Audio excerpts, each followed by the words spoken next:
तुमरू का कोई साधारण नाम नहीं। फिर निवेदन करूंगा, जिस नारी का गर्भ ना ठेरता हो, 12-12 साल हो गए, 18 साल हो गए, 15 साल हो गए, 10 साल हो गए, अगर संतान नहीं है, बच्चे नहीं है, तो निवेदन करूंगा सफेद आंकड़े की जड़, सफेद आंकड़े की जड़ लेकर आपका एमसी परेड का जब 7वां दिन हो जाए, रजस्वला धर्म का जब 7वां दिन हो जाए, तो सफेद आंकड़े की जड़ को शंकर के शिवलिंग के ऊपर से 21 बार तुमरुका जी का नाम लेकर घुमाइए और उस सफेद आंकड़े की जड़ को लाल धागे में कमर पर बांध लो। 7वें दिन ही महाराज 3 महीने के अंदर नारी का गर्भ ठेर जाता है, संतान होता है। तुमरुका जी का नाम सहज नहीं है, बहुत ज्यादा बीमारी है। हम तो यहां तक कहते हैं अगर बहुत ज्यादा बीमारी है, बहुत रोगी है, एक हाथ में दूध लो, एक हाथ में जल लो, 5 बेलपत्र दोनों में डाल लो और उस व्यक्ति का नाम लेकर, भले उसको ऑक्सीजन लग रही है, उसका नाम लेकर, गोत्र बोलकर, तुमरुका जी का नाम लेकर श्री शिवाय नमस्तुभ्यं बोलकर शंकर पर चढ़ा दीजिए। सुबह, दोपहर, शाम, प्रदोष काल में 3 बार दिन भर में चढ़ाओ। 3 दिन के अंदर उसको अंतर आना चालू हो जाएगा। 3 दिन। महामारी में भी, बीमारी में भी उसको रोग मुक्ति प्राप्त होती है, रोग से छुटकारा होता है। तुमरुका जी का नाम, शिव का स्मरण, भगवत भजन का एक लक्षित तत्व है। महाराज तुमरुका जी का नाम कोई सहज नहीं। शंकर के सबसे बड़े उपासक अगर कोई गिने जाते हैं तो श्री तुमरुका जी गिने जाते हैं। शिव के लिए हाज, शिव का स्मरण, बहुत बीमारियों में भी शंकर का, तुमरुका नाम का स्मरण। हाँ, एक बार तुमरुका श्री हनुमान जी का मिलन भी हुआ है, उसका भी व्याख्यान वर्णन कल की कथा में अपन करेंगे, उसका भी वर्णन करेंगे। श्री हनुमान जी महाराज और तुमरुका जी का मिलन, वो भी अपन स्मरण करेंगे, वो भी अपन देखेंगे। कोई सहजता नहीं है महाराज।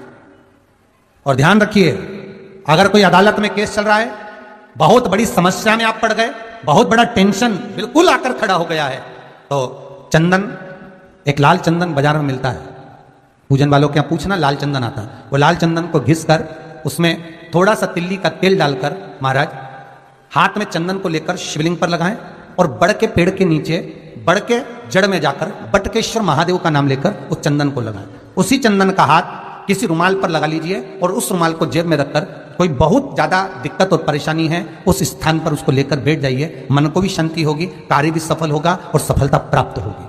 बस तुमरुका जी का नाम का उसमें स्मरण करना है, कोई सहज नाम नहीं है। फिर निवेदन करूंगा, नारी अगर बच्चे को जन्म देती है और बच्चा 4 महीना 6 महीने तक गर्भ में रहता है, उसके बाद अवर्षण हो जाता है, तो एक नारियल पर, श्रीफल पर स्त्री के हाइट की, मोली, मोली मतलब नाड़ा जो हाथ में बांधते हैं, लच्छा, उसको नाप लीजिए और तुमरुका जी का नाम लेकर उस नारियल पर लपेट कर अपना नाम और गोत्र बोलकर शंकर जी के शिवलिंग के पास में, जो जलाधारी होती है चारों तरफ शिवलिंग के पास में, वहां रख दीजिए। शिव के शिवलिंग का स्पर्श करिए, एक बेलपत्र उठाकर मंदिर की चौखट पर खा लो, तुमरुका जी का नाम लेकर। महाराज होने वाला जो बच्चा है वो पूर्ण होगा, बीच में अवर्षण नहीं होगा, बच्चा समाप्त नहीं होगा महाराज, और स्वस्थ उत्पन्न होगा। ये तुमरुका जी का नाम जीवन में सुख की अनुभूति कराने वाला है, आनंद की अनुभूति कराने, सहज नहीं है। तुम शंकर का अनुमोदन, शिव का स्मरण, स्वयं शंकर और पार्वती भगवान आनंद के साथ में चलते हैं और शिव महापुराण की कथा को श्रवण करने के लिए पहुंचते हैं। शंकर भगवान की कथा सुनने के लिए जब पहुंचे, आनंद में विराजमान हुए और कथा तुमरुका जी प्रारंभ करते हैं। चंचुला देवी भाव से श्रवण करती है। अखंड सौभाग्य को पाने के लिए माता चंचुला देवी इस पावन कथा को सुनना चाहती है, पावन चरित्र को सुनना चाहती है। पार्वती जी बर्तन रखने के लिए बाहर आई, वहीं से महिषासुर निकल कर जा रहा है और महिषासुर ने मां जगत जननी जगदम्बा दुर्गा भवानी को देख लिया। इतनी सुंदर थी मां, मेरी मां जगत जननी इतनी सुंदर, देख लिया। और महिषासुर ने कहा, अरे ओ सुंदरी, मैं तुझे अपना बनाना चाहता हूं। और मां ने तिरछी दृष्टि कर कर, बड़े बड़े नयन, सुरमा लगा हुआ, नाक में नथनी, लाल बिंदी, केश खुले, कानों में कर्णफूल, गले में हरवा, कमर करधनिया, सुंदर लाल वस्त्र मेरी मां जगत जननी पहनी।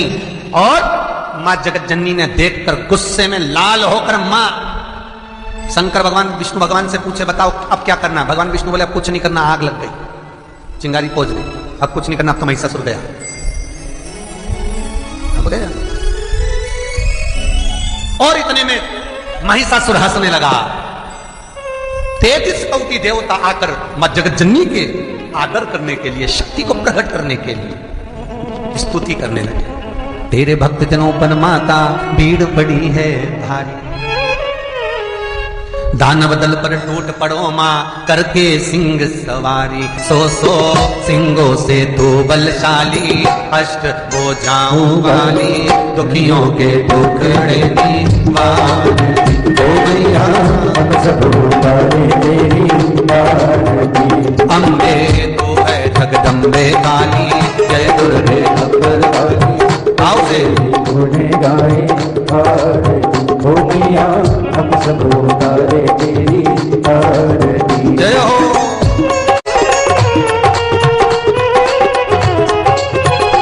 हर भोले।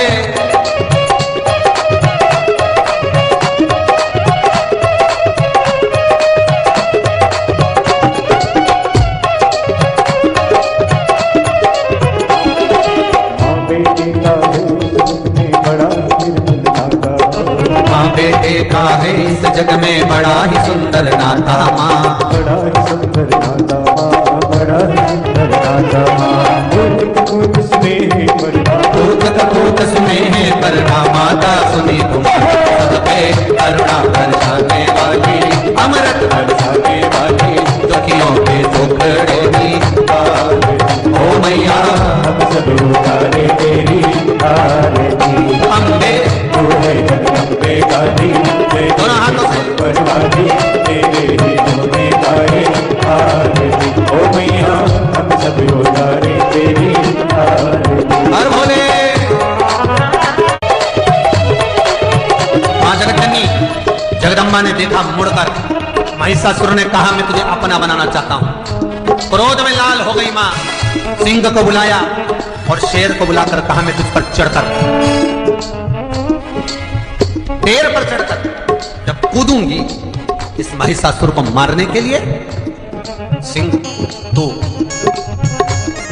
जिस महिषा पर, जिस भैंसे पर महिषासुर बैठा है, तो उस पर चढ़ना, मैं त्रिशूल लेकर कूद पड़ूंगी इस महिषासुर के ऊपर।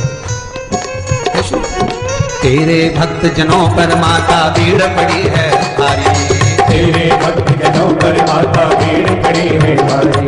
ओ दानव दल पर टूट पड़ो माँ, दानव दल पर टूट पड़ो माँ, करके सिंह सवार, सौ सिंहों से तू बलशाली, अष्ट हो जाओ वाली, दुखियों के टुकड़े निवार। ओ मैया सब उतारे तेरी आरती। अम्बे तू है जगदम्बे काली, जय दुर्गे अकबर वाली, तेरे ही गुणे गाए आरती। ओ मैया हम सब उतारे तेरी आरती। और माता टूट पड़ी, और जैसी मां टूट पड़ी, महिषासुर की छाती पर त्रिशूल गया, मां ने चरण रखा और देवता पुष्पों की वृष्टि करने लगे, गंधर्व गान करने लगे और महिषासुर के प्राण छूट गए। सारे देवताओं ने मां जगतजननी की स्तुति करी है।